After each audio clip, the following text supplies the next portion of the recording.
Charity Network at Second Harvest is made up of almost 130 partners across all 4 counties, Lorain, Erie, Huron, and Crawford. And they are everything from a food pantry to a hot meal program, shelters, children's programs, senior programs, really anybody who's out there providing food to people in our community. One of the things that we have identified as being a critical issue is the ability for a neighbor to be able to find food wherever they are. So that means that it has to be in every rural community. It has to be, in small towns. It has to be in central cities. It has to be at different hours. So it needs to be on the weekends. It needs to be evening hours during the week. That we need to make sure that we're thinking about the person who's facing hunger and how we can best meet those needs. And that's what the Partner Charity Network does. They're able to meet those needs across, multiple communities, whether it's they serve one, small community or they serve an entire county. The relationship that we have with our partners continues to evolve. And I think a great example is our work with Lorain City Schools. Years ago, we started off with them doing a backpack program, but we recognized that we needed to do more, that we wanted to holistically serve the family, and Lorain City Schools felt the same way. John Monteleone, principal of Garfield Elementary. This is my 6th year at Garfield, my 23rd year in Lorain City Schools. So originally the vision for us was just to serve our own school community. John came to me, he had a vision of starting a food pantry or the parent resource room. It was like, we can do this. We're gonna do this. So we took that idea and we started small, if you will. Then we partnered with Second Harvest and things just grew. We continue to evolve, and that's part of the partnership, is recognizing that there continues to be different ways to meet needs. And so now with the partnership moving into Garfield School, that we're able to serve those families, in an even different way, where we can meet their needs, not just once per month, but that they can be able to reach out for resources whenever they need it from the school.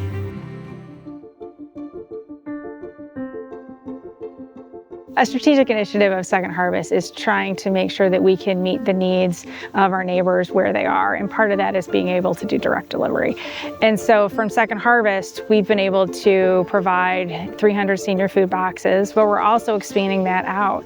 So with organizations like Simon Acts, who are able to deliver those boxes in rural communities, we know that the population in Northern Ohio is aging and that seniors are going to need a lot more services. And so we're trying to proactively create programming that will help to meet those needs in the future. Hi, I'm Mark Chase. I'm the president of Simon Acts. We are a charity group located in New London, Ohio. This particular location is associated with a senior food box distribution program that we work in conjunction with Second Harvest on. Second Harvest contacted us, and so they wanted to try the pilot program of the senior food boxes. And so they decided to have us work with them to be able to essentially make the last mile delivery, because many of them can't drive and many of them live by themselves, and they have to have a means by which the food can be delivered to them. Third Tuesday of every month, we get the food in the morning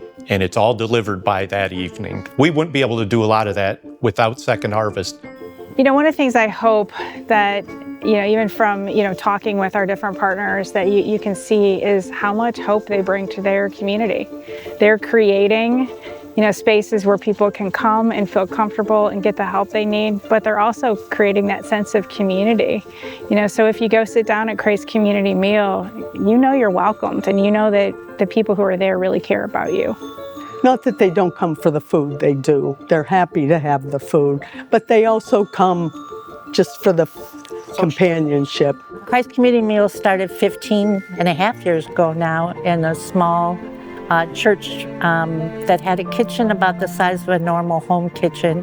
And we found this place and we've been here for 14 years now. We serve every Monday for lunch, and then we do the second and fourth Wednesday of the month we serve dinners. And we serve anywhere from 150 to 200 meals at our dinners, probably 100 people for our Monday lunches. So once a month we receive senior boxes from Second Harvest that have quite a lot of goodies in them. When you see the need that people have, and nobody thinks of that in this town, they don't think that there's a big need. There's a lot of people out there that are hurting.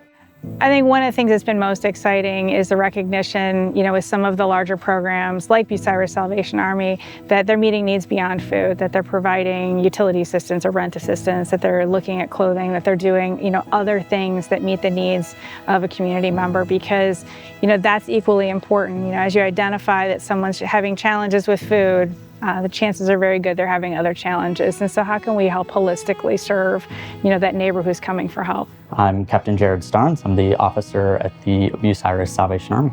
We are one of the larger food distributors. We do about 200 homes a month. We're getting about 60 or more senior citizens that we give food boxes to every month.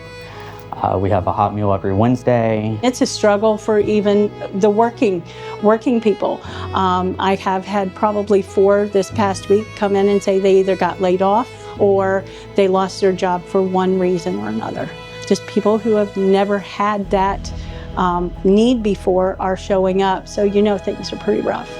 Partnering with Second Harvest has been really beneficial for that. It's a great partnership. It gives us a good amount of food so that we don't have to rely on funding for that. Our main goal is just to reach anyone in need and bring them in and try to meet those needs. I think the biggest challenge our partners are facing right now is the challenges with getting food. We've seen cuts on the federal level, we've seen cuts at the state level. It becomes more and more difficult to find food. So we're doing everything we can to try to bring more food in. We've created some innovative partnerships with some farmers and growers to do contract growing for the first time. We're doing everything we can to get the message out that food is critical, and being able to meet the needs of our neighbors matters. We truly want a partnership because we're all in it together to make sure that people have the food that they need to thrive.